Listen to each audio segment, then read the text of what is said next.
का दिन है जिस दिन अपन इस दरिद्रता से मिलने के लिए पीपल के पेड़ के नीचे आए हैं। हिंदू धर्म में ये दिन पीपल के वृक्ष के लिए पूजनीय होगा। जो भी शनिवार के दिन पीपल के वृक्ष की पूजन करेगा, दूध चढ़ाएगा या मिष्ठान का भोग लगाएगा, लक्ष्मी और नारायण उसके घर में प्रवेश कर जाएगा।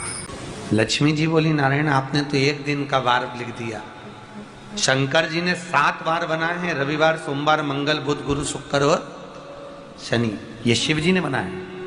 अब एक दिन आपने अपना बना लिया, बाकी के दिन अगर कोई इस पीपल के वृक्ष के नीचे आएगा और यहाँ तो दरिद्रता बैठी है तो उसका क्या होगा?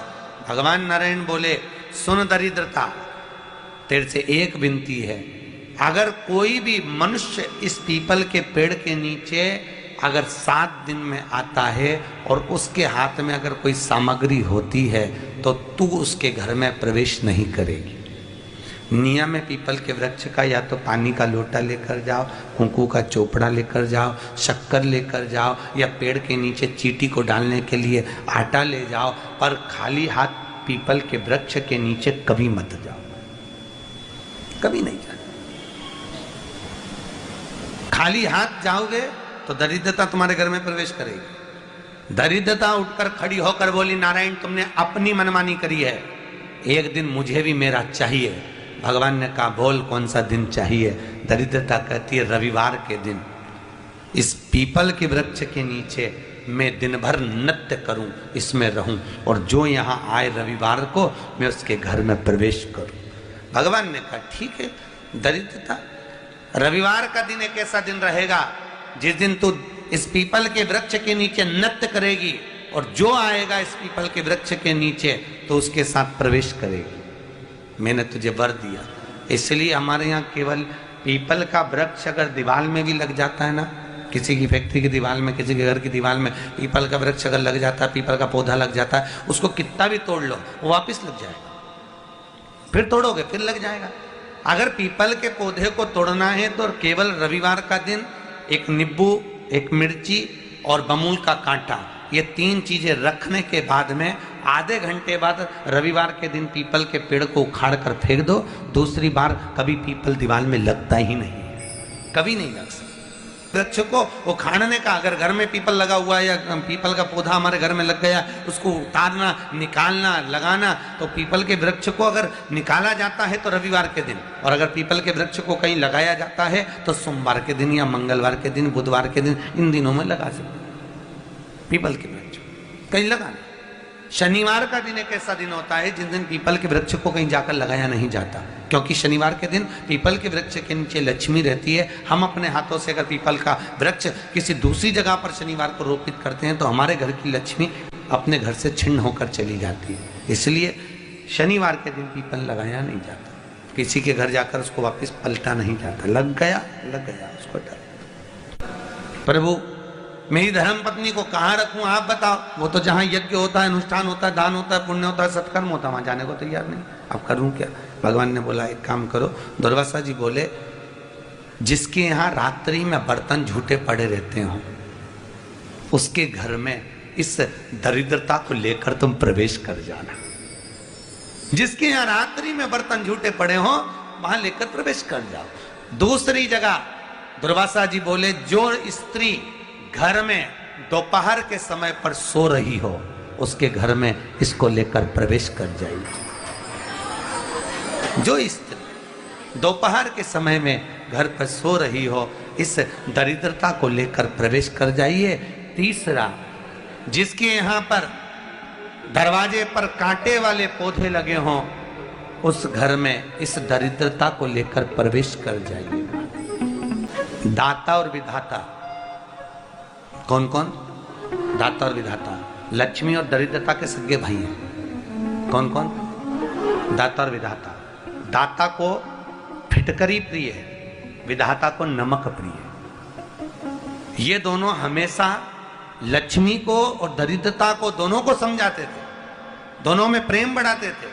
आज भी हिंदू धर्म की रीति है।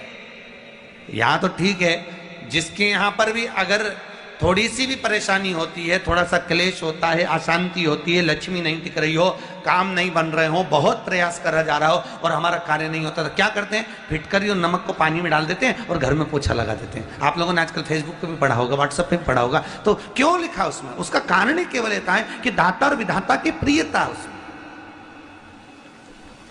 माता ख्याति के जो 4 बच्चे हुए, इसमें जो 2 लड़के हैं, दाता और विधाता, उसकी प्रियता उसमें, उसकी पूर्णता उसमें। अब दुर्वासा जी बोले अपनी धर्म पत्नी को वहां लेकर, जहां कांटेदार पौधे लगे हों वहां पर लेकर प्रवेश कर जाइए। कांटेदार पौधों में उस दरिद्रता का निवास हो गया। शंकर पर विश्वास रखकर एक एक पल, एक एक घड़ी, एक एक समय, एक एक नक्षत्र का शिव महापुराण में वर्णन है। यहां तक शास्त्र कहता है कि पीपल के वृक्ष की जब भगवान शिव रचना करे, पीपल के वृक्ष की जब रचना करी गई तो उस पीपल के वृक्ष में भी कौन सा समय किसका है, ये शिव महापुराण वर्णन करती है। सुबह 4 बजे से लेकर 7:30 बजे तक पीपल के वृक्ष में ब्रह्मा जी का वासा होता है। 7:30 बजे से लेकर 10:30 पौने 11 बजे तक पीपल के वृक्ष में भगवान विष्णु का वासा होता है। 10:30 बजे से लेकर पीपल के वृक्ष में 11:30 बजे तक पितरों का वासा होता है। 11:30 बजे से लेकर 12:30 बजे तक पीपल के वृक्ष में आहूतों का वासा होता है।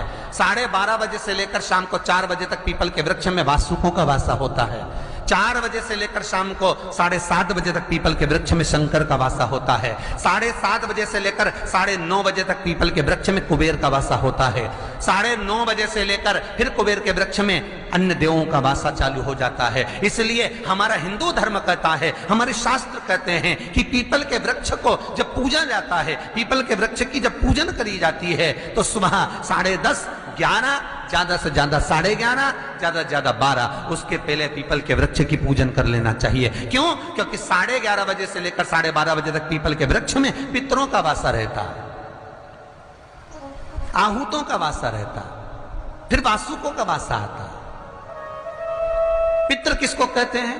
महाराज जो पूरी उम्र लेकर चले गए और उनके भीतर अभिलाषाएं बहुत थी, मैं ये भी करना चाहता हूं, मैं ये भी करना चाहता हूं, वो पितृ हो जाते हैं। आहूत किसको कहते हैं? जिस माता के गर्भ में बच्चा जन्म ले और मर जाए, या 6 महीने का गर्भ धारण करने के बाद अवर्षण हो जाए, जीव पड़ने के बाद 6 महीने के बाद अगर बच्चा गर्भ में भी शांत हो जाता है, कुंवारी अवस्था में शांत हो जाता है, जिसका विवाह नहीं हुआ ऐसा बच्चा जब शांत हो जाता है, अधोगति में कोई मर जाता है, सुसाइड कर कर, एक्सीडेंट में, किसी भी रूप में मर जाता है, तो वो आहूत कहलाता है। और बहुत ध्यान देना साहब, शिव महापुराण की कथा कहती है पितरों को भाग मिलता है, इसलिए पितृ तृप्त रहते। लग गया शनि, लग गया, जितने यहाँ कथा में बैठे हो ना, तुम सबने भी मोबाइल में देखा होगा तो देख रहे होगे, वृश्चिक पे लग गया, कुंभ पे लग गया, धैया लग गया, 7.5 लग गया, आधे से ज्यादा तो शनि के डिप्रेशन में पड़ गए। शिव महापुराण की कथा को उठाकर देखिए, दुनिया के लोगों को शनि लगता है, शनि को शंकर लगता है। भगवान शंकर के द्वार पर स्वयं शनि महाराज आज मिलने के लिए, और जितने ग्रह नष्ट देने वाले हैं, कारक ग्रह हों, बेकार वृत्ति वाले हों, वो सब आज शनि सबके दोष मिटा देता है। शंकर भगवान के मंदिर में आज शनि प्रदोष के दिन, मंदिर में नहीं तो घर में अगर शंकर का शिवलिंग है तो एक दिया अवश्य लगाओ। शनि महाराज जीवन का सुख प्रदान करेंगे, आनंद। शनि स्वयं शंकर को प्रिय है प्रदोष का व्रत, इसलिए निवेदन है बन सके व्रत करते हुए भगवान शंकर का अनुमोदन करें, जीवन को सार्थक बने। भगवान शिव का स्मरण करते हुए आनंद करते हैं। शंकर सुख की दैनी है, शिव आनंद के देते। वो क्या नहीं देता?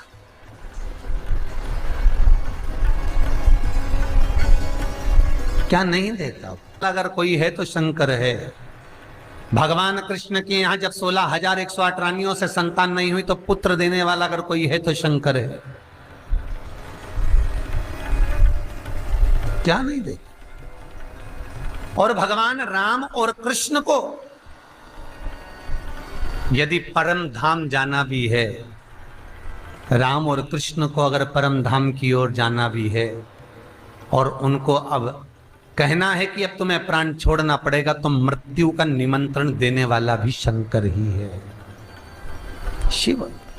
प्रदोष का फल एक क्षण में प्राप्त हो जाता है। क्षण में तब कहा जिस दिन प्रदोष का दिन हो, 26 प्रदोष में से कोई भी प्रदोष का दिन हो और प्रदोष काल में आप अपने घर से जल और एक हाथ में घी का भरा हुआ दीप लेकर जिस दिन शंकर के मंदिर में जाते हो, शंकर को जल चढ़ाकर हाथ का स्पर्श जलाधारी पर कर कर शिव मंदिर में दीप प्रज्वलित कर देते हो, 26 प्रदोष का पुण्य फल उसी क्षण प्राप्त हो जाता है। 26 प्रदोष का फल एक ही दिन में, एक ही क्षण में प्राप्त हो जाता है। 26। आज प्रयास करना, अगर कहीं आपको शमी की पत्ती मिले तो जैसे ये पत्ती, इस पत्ती को तोड़ा गया, इस पत्ती में से एक पत्ती निकाली गई और एक पत्ती निकालकर आप धीरे से रखना, और उसमें भी बारीक बारीक बारीक बारीक बारीक बारीक बहुत सारी पत्तियां नजर आती हैं। शिव महापुराण की कथा कहती है जो सोमवार की अष्टमी हो या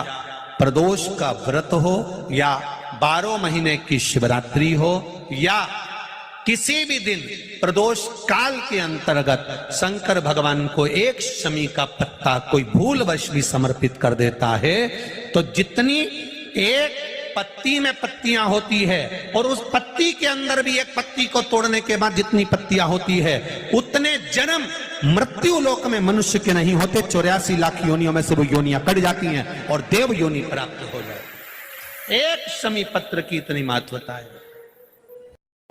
बहुत रिश्ते आए चले गए, संबंध आए चले गए, या जो बेटा बेटी चाहते हैं कि हम अच्छा पढ़कर एक नौकरी सरकारी प्राप्त कर लें, कोई ऐसा अच्छा जॉब हमारी किस्मत में मिल जाए, उन बेटा बेटियों से निवेदन करूंगा, यदि आप चाहते हो तो एक प्रयास जरूर करना, एक प्रयास अपने जिंदगी में जरूर करना। शिवलिंग समझ लेना जरा अच्छे से। शिवलिंग जलाधारी गणेश, कार्तिकेय, अशोक सुंदरी, और ये शिवलिंग, और ऊपर भगवान शिव की 5 बेटियां, जया, विषहरा, शामलीवारी, दौतली, देव। 3 प्रदोष या 3 शिवरात्रि। कितनी प्रदोष? 3 या 3 शिवरात्रि। मेरा बेटा बेटियों से निवेदन है, जो अच्छी पढ़ाई कर रहे हैं, मेहनत करो, अच्छा पढ़ो, और मेहनत के साथ में जब कंपटीशन एग्जाम में बैठने का समय आए, 3 स्थान जहां पर आपको प्रथम अशोक सुंदरी, अशोक सुंदरी की जगह पर जब आप बेलपत्र समर्पित करेंगे तो डंडी का मुख जहां से पानी बहता है उस स्थान पर रखेंगे। दूसरा शमी का पत्ता, शमी का पत्ता। दूसरा शमी के पत्र को देवादिदेव महादेव पर जब आप समर्पित करेंगे तो उसका डंडी का मुख भी जहां से जल बहता है उस ओर रखेंगे। और तीसरे नंबर पर है आंख का पुष्प। एक पुष्प होता है आंख का सफेद और एक पुष्प होता है हल्का सा नीला। करें दर्शन आप लोगों ने? जम के तो बोलो जरा, करें ना? एक सफेद होता है, एक हल्का सा नीला होता है। सफेद आंख का जो पुष्प होता है वो केवल देवादिदेव महादेव का एक स्वरूप होता है, और हल्का सा जिसमें गुलाबीपन नीलापन होता है वो शिव, पार्वती, गणेश, कार्तिकेय, अशोक सुंदरी, जया, विषहरा, सामरीवारी, दौतली, देव और शिव जी के जितने गण हैं उन सबका प्रतीक होता है। तो तीसरे नंबर का जो आंख का गुलाबी कलर या हल्का नीला सा जो पुष्प होता है, उस 5 पुष्प का गुच्छ मां जगत जननी का जो स्थान है जलाधारी, जहां अगर आप इधर बैठे हो तो उसकी विपरीत दिशा इधर बैठे हो तो उसकी विपरीत दिशा, इधर बैठे हो तो उसकी विपरीत दिशा, विपरीत दिशा में उस पुष्प को समर्पित करना है।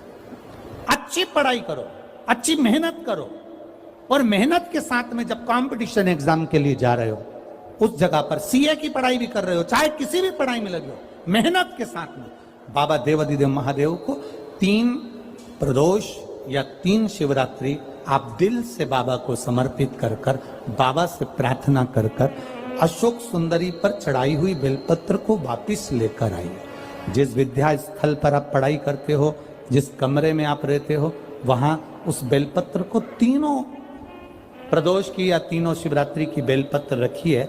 जिस समय बाबा आपकी नौकरी लगा दे, ये 3 बेलपत्र एक साथ किसी भी प्रदोष पर शिव जी को समर्पित करिए। ये शिव तत्व उतना करो, जितना करते हो उससे 4 गुना ज्यादा करो, और उसके साथ में देवादिदेव महादेव से आपको लग रहा है कि दुख समाप्ति नहीं हो रहा है, एक बीमारी से उठे दूसरी बीमारी में लग गए, फिर कोई दुख आ गया, फिर कोई दुख आ गया, फिर कोई तकलीफ आ गई, फिर कोई तकलीफ आ गई, बार बार आपको लग रहा है कि दुख पीछा ही नहीं छोड़ रहा, तो नंदीश्वर शिव महापुराण की कथा आपको कह रही है, प्रदोष के दिन, प्रदोष काल में 2 जगह दिए लगाना प्रारंभ कर दो। पहला, बेलपत्री के वृक्ष के नीचे पहला दिया प्रदोष काल में, प्रदोष के दिन बेलपत्री के वृक्ष के नीचे, और दूसरा दिया अपने दरवाजे की चौखट के बाहर, मतलब अपन बाहर खड़े होंगे, अंदर की ओर दिया नहीं, बाहर की ओर। एक दिया बेलपत्र के नीचे देवादिदेव महादेव से प्रार्थना कर कर, हे शिव शंकर, हे गौरी शंकर, हे शिव, आज प्रदोष का दिन, प्रदोष काल में आप भ्रमण के लिए निकलोगे नंदीश्वर के साथ में, ऐसी कृपा करना, आपके लिए मैंने द्वार सजाया है भोलेनाथ, आपकी दृष्टि मेरी चौखट पर भी कर देना, मेरी जिंदगी संवर जाए। इसलिए 2 दीप स्मरण करो। हाँ, प्रदोष काल में एक दिया बेलपत्री के वृक्ष के नीचे लगाया है, और दूसरा दिया जब आप घर में प्रवेश करोगे तो राइट हैंड पर ही लगाएं। कौन से हैंड पर लगाएं? राइट हैंड पर। बहुत बहुत साधुवाद आपको दीदी, धन्यवाद, धन्यवाद दो, उन्होंने इशारा करके बताया कि दिया किस ओर लगाएं, कम से कम अपने को अंदाजा तो लग जावे ना दिया किस ओर लगना चाहिए। साधुवाद था, बहुत बहुत साधुवाद। कि हम बहुत बड़ी समस्या में उलझे हुए हैं और इससे निकल नहीं रहे, या बहुत बड़ा काम है हमारा, हो नहीं रहा, चाहे प्रशासनिक हो चाहे अन्य कोई चीज का हो, कुछ मत करना, एकांत के शिव मंदिर में जाइए। अगर एकांत का शिव मंदिर भी नहीं मिले तो एकांत में कहीं छोटा सा मिट्टी का शिवलिंग का निर्माण करिए, पार्थिव शिवलिंग का निर्माण करिए, पर करना एकांत में, घर के बाहर किसी एकांत में शिवलिंग का निर्माण कर लो। या तो एकांतेश्वर महादेव पर चले जाओ, कोई एकांत में शिव मंदिर हो वहां, या कहीं एक पार्थिव शिवलिंग का निर्माण कर लो, छोटा सा। एक बेलपत्र, बहुत ध्यान से सुनना, एकांतेश्वर महादेव का ये वृत्तांत। जब किसी विषम परिस्थिति में उलझे हुए हो, बहुत बड़ी समस्या सामने आकर खड़ी हो गई है, सबके हाथ जोड़ लिए, सबसे निवेदन कर लिया कि हमारा ये काम कर दो, नहीं हो रहा, सब दूर से मेहनत कर ली है, परिश्रम कर लिया है, परिश्रम तब भी जारी रखना। एक बेलपत्र, एक चावल का दाना, एक सफेद पुष्प, एक शमी का पत्ता, एक छोटी सी दुर्वा, दुर्वा जानते हो सब लोग, जो जमीन पे दूब लगी रहती है, एक रहे और उसमें से 2 पत्तियां निकली हुई है। देखिए ना आप लोगों ने, पहले बोलो, जम के बोलो, देखा है ना? दुर्वा एक हो और 2 पत्ती की हो, एक ही कहलाएगी। 2 पत्ती निकली हुई दुर्वा, एक श्वेत पुष्प, शमी का पत्ता, बेलपत्र, चावल का एक दाना। एकांत में कोई शिव मंदिर हो, अगर मंदिर ना हो तो एक छोटा सा पार्थिव शिवलिंग का निर्माण किसी पेड़ के नीचे एकांत में जाकर पूजन कर कर, आराधना कर कर, घी का दीप लगाकर एक एक सामग्री शिव जी पर अपने मन की कामना कर कर समर्पित करना प्रारंभ कर दीजिए। शुरुआत दुर्वा से करना। दुर्वा के बाद में श्वेत पुष्प, शमी का पत्ता, चावल का दाना और बेलपत्री सबसे आखिरी में बाबा को समर्पित कर कर, हृदय से प्रार्थना कर कर, बाबा से निवेदन कर कर, दीप अगर मंदिर में कर रहे हो तो दीप ठंडा होने का इंतजार मत करना। अगर पेड़ के नीचे एकांत में शिवलिंग का निर्माण कर कर पूजन कर रहे हो तो दीप ठंडे होने का इंतजार करना। दीप ठंडा हो जाए तब भगवान शिव को ले जाकर विसर्जन करना। जो एक बेलपत्री है बस उसको घर लेकर आना, बाकी का सब विसर्जन कर कर आना। मेरा एकांतेश्वर महादेव उस कार्य में सफलता प्रदान कर देगा। तुम रुका जी कह रहे हैं माता पार्वती से, पार्वती आप शिव जी की आराधना करो, मना नहीं, पर शंकर की आराधना में कीर्ति को, वैभव को पीछे छोड़। एकांत में बैठा हुआ महादेव, एकांतेश्वर महादेव की मूलता यह कहती है, महत्वता यह कहती है कि आप अपने अहंकार से दूर हो जाओ। अहम से दूर होकर मेरे करीब में आओगे तो तुम्हें खाली नहीं रखूंगा, झोली भर कर ही भेजूंगा। वो एकांतेश्वर।